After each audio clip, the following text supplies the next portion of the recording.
Good morning, everyone. Father Guy, it's a pleasure to have you back with us this weekend.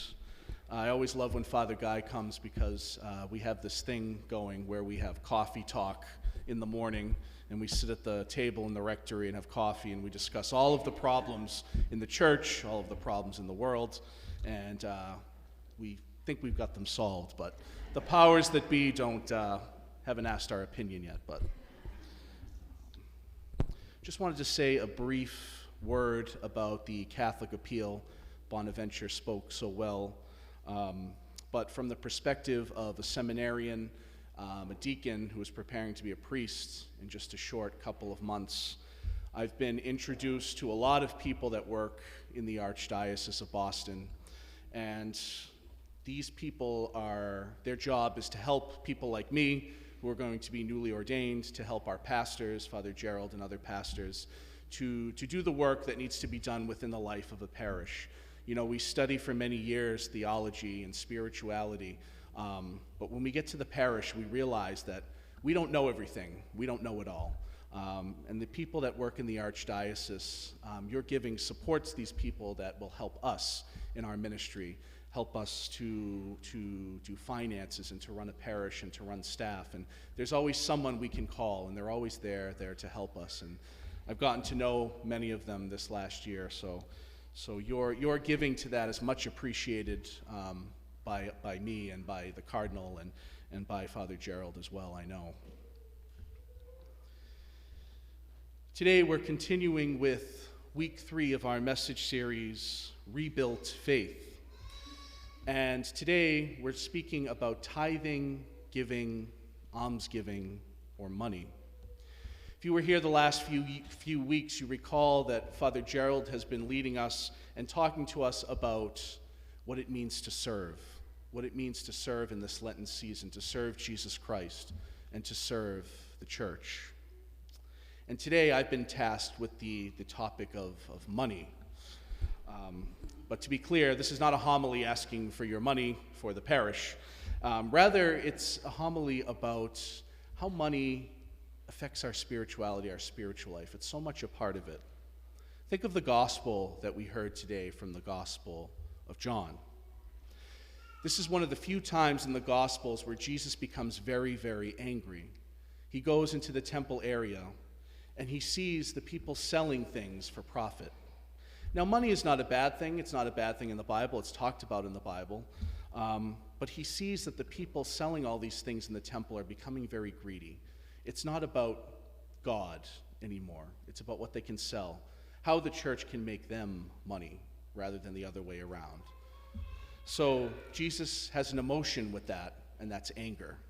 And so he makes a cord, he whips them, and he gets them out of there. He says, "Stop making my Father's house a den for money." And so that gospel is something that we can reflect on today. And if you think about Jesus when he was growing up, Jesus's parents, Mary and Joseph, lost him, right? They were trying to find him. Where did he go? And they found him in the temple. And they said to him, "Why did you leave us? Why did you run away from us? Where did you go? Why did you come here?" And he says, "Of course I would be in my Father's temple, because it's where God was." He was there listening to the prophets. He was there reading the sacred scriptures. And so from the very beginning in Jesus' earthly life, the temple is such a sacred place to him. Our church is such a sacred place to us because we come here to find God. We come here to find Jesus Christ, to be spiritually refreshed by the Word of God and Jesus in the Eucharist. Think of your money, your financial situation, and where do you see yourself? I think of 3 scenarios. The first one, maybe you're struggling for money right now. Maybe you don't know how you're going to pay next month's bills. Maybe you're living paycheck by paycheck. And so that brings about a sense of worry within yourself. Or perhaps early on in your life you maybe struggled financially, but now you're doing okay.